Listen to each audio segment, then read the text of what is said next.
Olá a todos, não estava programado eu fazer esse vídeo hoje, mas um vídeo sobre a obra Grande Síntese de Pietro Baldi, mas esperando o sono chegar aqui, eu decidi fazer. Às vezes tem alguns capítulos da obra que às vezes sinto uma certa dificuldade de falar. É uma obra que eu não tenho domínio, mas é muito interessante. E antes de eu entrar no capítulo, que é o capítulo 36, Gênese do Espaço do Tempo, eu pinto uma ideia aqui de falar um pouco da história do moderno espiritualismo. Falando aqui de cabeça, eu não improvisei muito para fazer, não me organizei muito para fazer esse vídeo desse capítulo, mas enfim, para as pessoas entenderem um pouco como que surge o moderno espiritualismo. Bom, no passado, no século XVIII, existia um sábio, um visionário é aquela pessoa que ela fala que tem visões, né? que ela consegue ver, como que eu posso falar aqui, em outra dimensão. Então o nome dessa pessoa é o Emanuel Swedenborg. Eu sei assim praticamente nada sobre ele, só para a gente situar aqui. No século XVIII, ele nasceu na Suécia, ele é considerado um dos heróis da Suécia, um sábio, um grande inventor, enfim, uma pessoa que tem até estátua sendo homenageada na Suécia, como um dos seus grandes filhos. E num dado período da vida dele, que ele era de tradição protestante, porque o país tem essa tradição, a Suécia, ele estava eu acho que ele estava viajando. Eu sei que ele estava num lugar sozinho, talvez num hotel, alguma coisa assim, e ele se desprendeu. Quando eu falo desprender, eu falo assim, a consciência dele entrou em outra dimensão, ou o espírito dele, como queiram. E ele começou a ver um mundo espiritual diferente da visão tradicional, daquela visão medieval, da visão tradicional da igreja, tanto da igreja, a nossa igreja, a primeira igreja, né, da humanidade cristã, que é o catolicismo, que depois com Lutero vai surgir o protestantismo. Então essas duas visões são as visões tradicionais para se descrever o céu, aquilo que a gente chama de inferno, de purgatório. É uma visão assim mais estática do que seria o mundo espiritual, sem trazer muitos detalhes. Seria um campo mais do imaginário popular, do imaginário criado pela igreja. É claro, das narrações também que estão na Bíblia. Então, no século XVIII, quando ele faz esse processo de visões, ele começa a observar cidades no mundo espiritual. Uma coisa assim, totalmente inimaginável do ponto de vista da visão tradicional religiosa, principalmente criada pela Idade Média.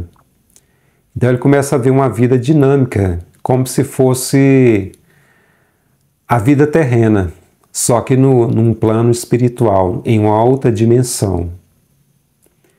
Então ele escreveu, eu não sei se ele escreveu um livro só, ou se ele escreveu alguns livros. Eu sei que o que ele deixou assim, é muito grande. Ele escreveu muita coisa, e ele não criou uma religião, mas depois surgiu uma religião.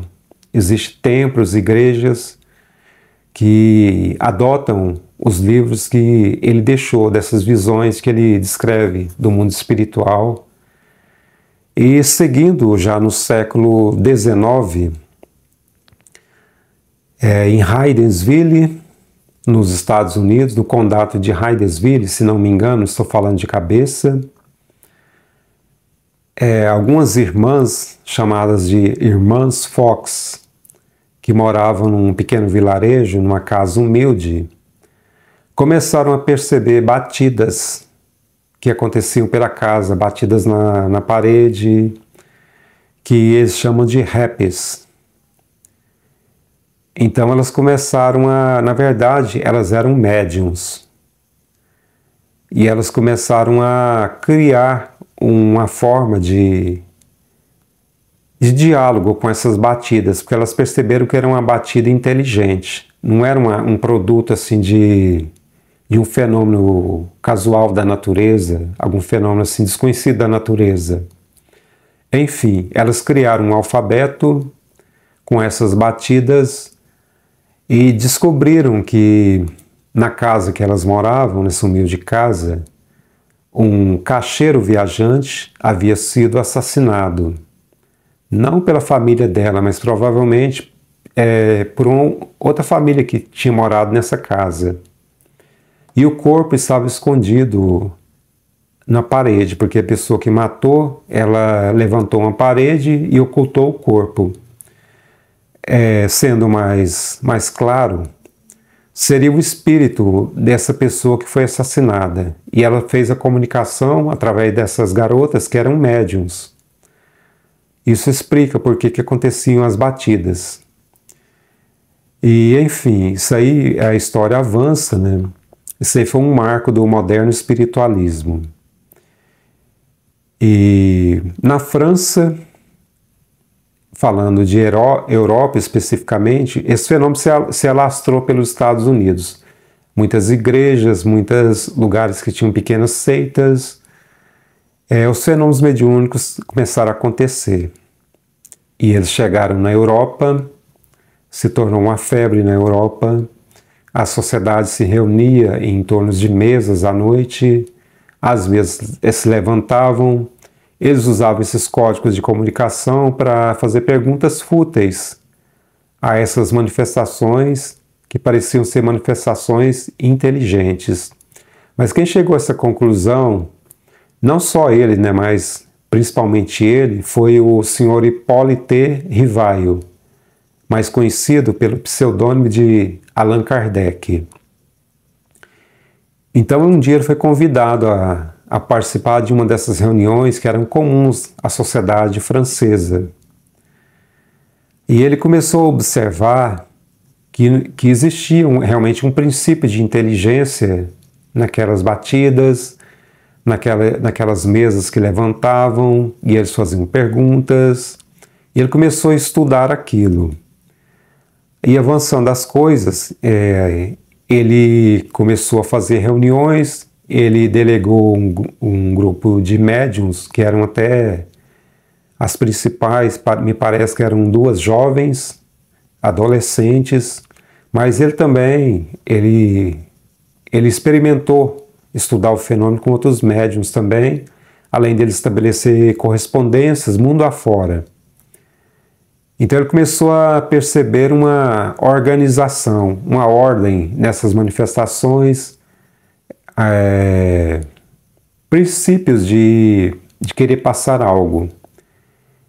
Então ele começa, através de um auxílio dessa espiritualidade, que fala para ele que seria tipo um missionário, que seria um porta-voz dessas manifestações inteligentes, que a gente chama de espíritos ou de consciências. Então elas falavam que a vida continua, que a morte não existe, lembrando que nós estávamos na época de Kardec, no século XIX, um século altamente materialista, em que havia uma crítica muito forte à igreja que estava sendo ridicularizada. E essas manifestações, segundo essas próprias entidades, eram uma resposta do mundo espiritual, de uma outra dimensão, a essa chacota que o materialismo estava impondo a Deus e à continuidade da vida e aos princípios da igreja, né? Da forma que a igreja instruía as pessoas, e as pessoas já estavam assim, por essa influência científica do século XIX, do cientificismo e das filosofias, como a filosofia de Nietzsche, levaram um materialismo extremo à Europa. Então começam a surgir as obras de Kardec, chamado de Pentateuco, que é o livro dos Espíritos, que a gente pode classificar ali está todos os princípios que a espiritualidade descreveu a Kardec, mas lembrando também que toda revelação, toda mensagem, todo conhecimento de um século, quer seja ele religioso, quer ele venha de um lado transcendente, quer seja literário, quer seja científico, ele sofre a influência do seu tempo histórico.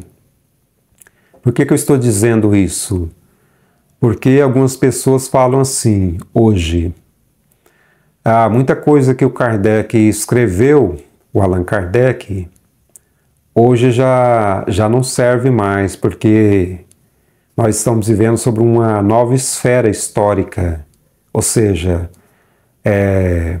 nós já passamos pelo século XX, Kardec as obras dele, se não me engano, começaram a ser publicadas na segunda metade do século XIX. 1851, por aí, 53, eu acho, Livro dos Espíritos. Aí teve o Céu e o Inferno, teve a Gênese, não estou falando aqui na ordem. O que é o Espiritismo? Depois que ele faleceu, ainda teve as obras póstumas, o Céu e o Inferno. Enfim, essas obras, elas ganharam muita importância dentro do moderno espiritualismo. Mas o próprio Kardec, o Allan Kardec, ele se preocupou em criar uma certa identidade a esses fenômenos, porque ele estava estudando, ele estava mantendo um contato com entidades que se diziam entidades assim esclarecidas, como Santo Agostinho, como Platão, como Erasto, entre outros nomes que foram famosos na história da humanidade. Então eles, em espírito, participaram do processo de criação dessas obras. Eles assinaram, né? Acho que vou falar aqui, acho que é o prólogo dessas obras. E, enfim. Então ele cunhou o nome para separar do moderno espiritualismo, que estava tão forte na Europa e nos Estados Unidos, de espiritismo. O próprio Kardec cunhou esse nome para separar do espiritualismo, não ficar generalizado, né? Então estava nascendo uma religião, uma filosofia e uma ciência, um tripé. E esse conhecimento ele vai influenciar pessoas de nome, como o Victor Hugo, o grande escritor francês, que vai se tornar espírita, principalmente depois que ele perdeu, acho que foi uma filha. E na Inglaterra, nós tivemos o Arthur Conan Doyle, o grande escritor inglês que criou o personagem Sherlock Holmes. E o Arthur Conan Doyle é interessante que ele escreveu uma obra que eu até tenho, eu comprei numa loja de sebo há muito tempo, se eu não me engano, eu acho que a que eu tenho é de 1950, que é a história do moderno espiritualismo. Porque o Arthur Conan Doyle também estava se tornando um espírita. Inclusive no YouTube tem um vídeo dele que ele fala sobre isso, das palestras que ele dava, pregando essa visão de continuidade da vida. E minha garganta está irritada, eu não trouxe água.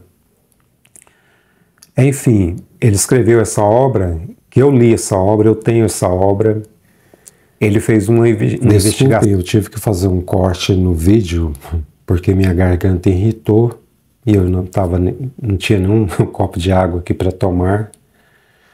Então eu tive que cortar o vídeo.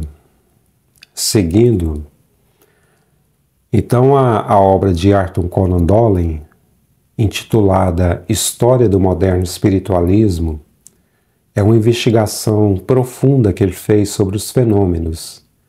Para quem sabe, para quem conhece a obra literária do Conan Doyle, o seu personagem Sherlock Holmes, sabe o quanto que ele é criterioso na questão de investigar as coisas. Ele usou todo esse talento seu para investigar os fenômenos mediúnicos, para investigar esses fatos que estavam acontecendo e que não eram uma coisa da imaginação das pessoas. Então ele fez uma investigação profunda, tanto na Inglaterra quanto nos Estados Unidos. Inclusive, muita coisa que a gente sabe sobre a história das irmãs Fox foi o Conan Doyle que investigou. Ele investigou muitos médiuns famosos do século XIX. Ele investigou as questões das fraudes também. Enfim, ele fez um critério bem apurado sobre tudo isso. E ele se tornou espírita, é o que eu falei no outro vídeo que eu cortei aqui, né? Que no YouTube tem um vídeo dele que ele fala sobre essa fase da vida dele, né? Das palestras que ele dava. E, enfim, muito interessante. Recomendo vocês procurarem no YouTube. Então essa obra dele também serviu assim para outras pessoas se esclarecerem sobre o que estava acontecendo, dado que veio do Conan Doyle. Mas enfim, aí chegando ainda no século XIX, o Espiritismo desembarcou no Brasil, se não me engano foi na Bahia. Ali foi o marco inicial e um Espiritismo assim muito influenciado nessa questão do sincretismo religioso com a religião do país, que é o catolicismo, né, dentro da nossa história, da formação do nosso povo. E também teve algum sincretismo com a religião africana, porque também faz parte desse processo, porque a gente tem que pensar assim, quando algo vem de uma outra cultura que chega para uma região que já existe uma cultura, que é a cultura raiz daquela região, é preciso que ele passe por um processo de adaptação. Não é difícil entender isso que eu estou falando aqui, né? Então por isso que a gente usa esse nome, sincretismo, uma espécie de mistura de culturas religiosas. Mas, ainda que fosse assim, os espíritas se preocuparam naquela época de ter uma religião que realmente identificasse o que era o kardecismo. Então essas reuniões mediúnicas eram chamadas de reuniões de mesa branca. Eu não sei se o termo branco, eu vou fazer eu não sei. Seria uma referência à Europa, à França realmente, ao espiritismo francês. Eu falo o termo branco, mesa branca, né? Mas realmente eu não sei, não tenho um conhecimento do porquê de usar o termo mesa branca. Se seria porque é europeu ou se seria apenas uma referência ao espiritismo mesmo kardecista. Fica a dúvida aqui. Mas enfim, no Brasil, o espiritismo começou a crescer também. E uma pessoa que todo mundo conhece, né, que foi o grande divulgador do espiritismo, já no século XX, eu acho que antes da segunda metade, foi antes da segunda metade, que é o Chico Xavier. Então o espiritismo ele ganha uma característica própria do Brasil, né? Tem uma antropóloga ver se eu lembro o nome dela aqui, acho que é Jaqueline Stu. Acho que é Stu o sobrenome dela. Ela escreveu uma obra chamada Espiritismo à Brasileira. Ela é se não me engano, acho que ela é antropóloga.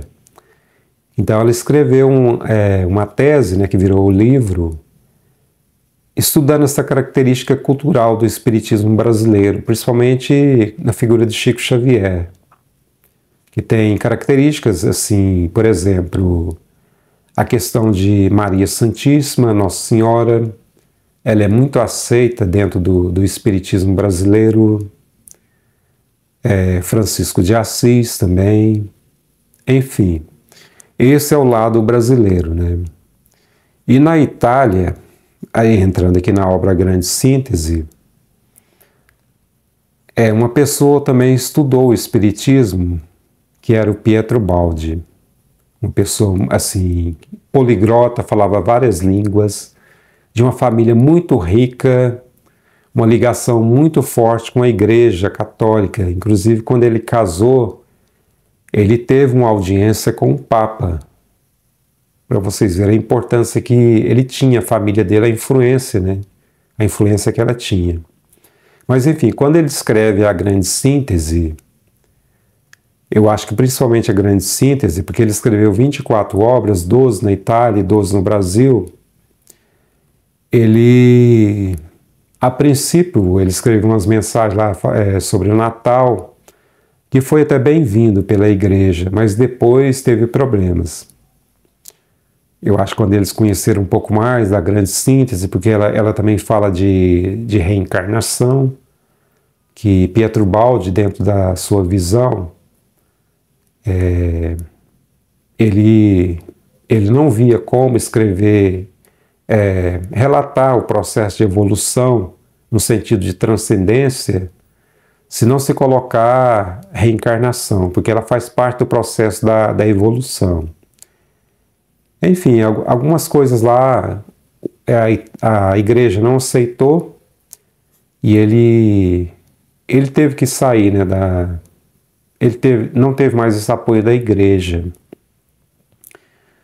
Aí, num dado momento, ele, através de um espírita brasileiro, ele é convidado, vem para o Brasil, primeiro a passeio, e depois acaba morando aqui, né? E ele vai terminar sua vida, acho que em São Paulo, acho que é São Vicente, São Paulo, ele falece em um hospital.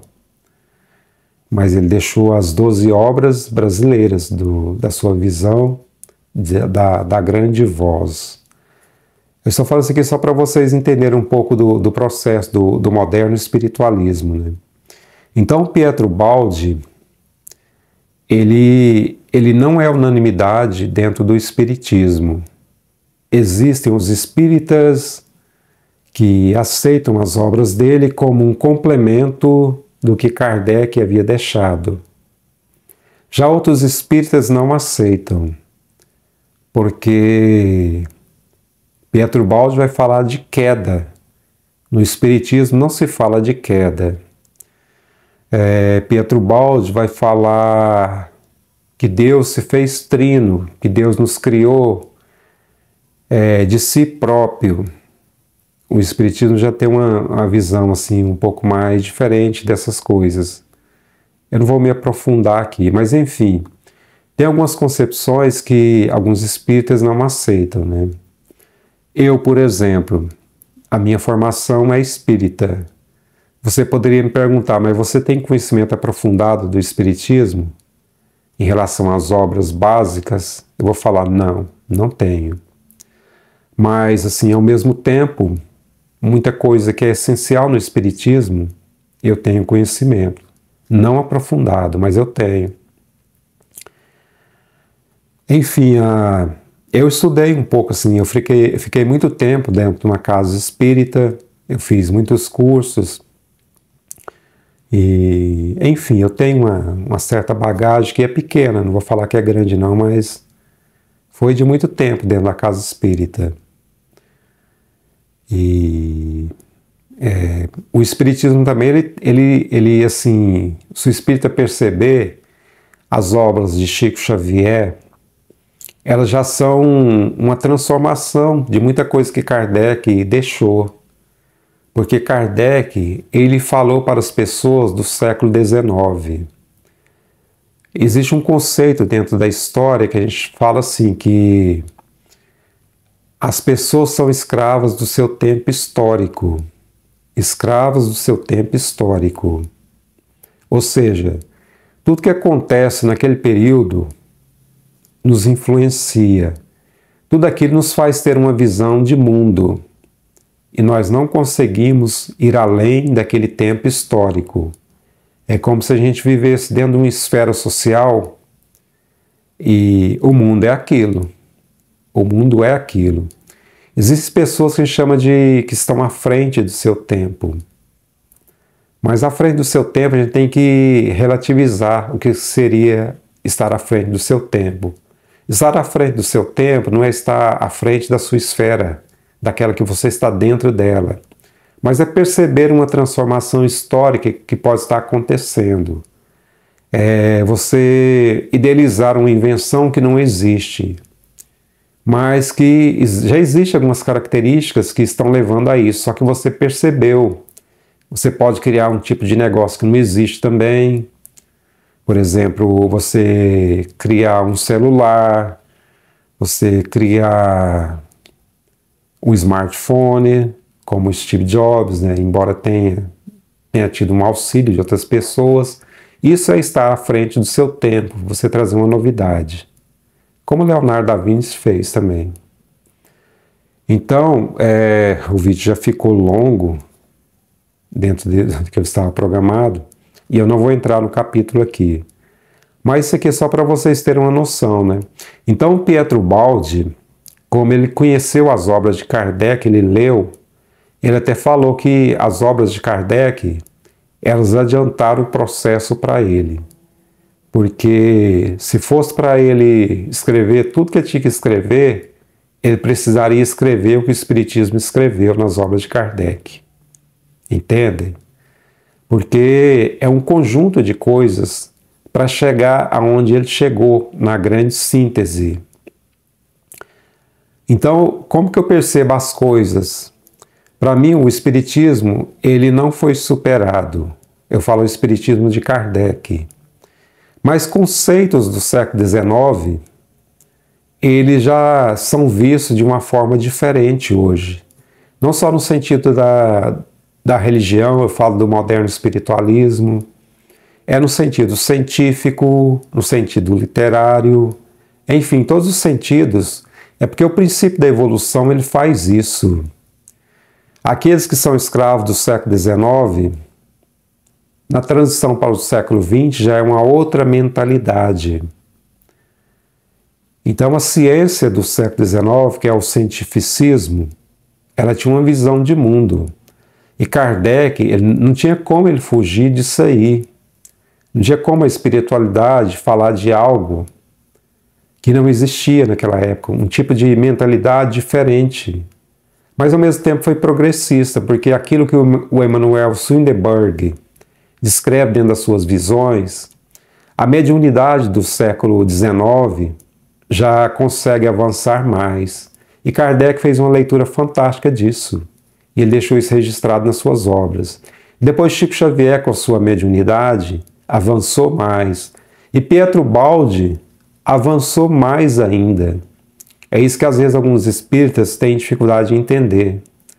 E não era para ser assim, porque a ideia espírita é uma ideia de progressividade, de progresso.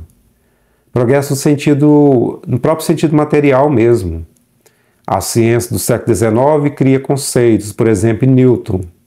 Vem Einstein, já traz uma nova visão daquilo que Newton estabeleceu, né? Quebra alguns conceitos, cria novos conceitos, mas teve uma base lá em Newton. Então a base de Kardec serviu para ser a base de Pietro Baldi.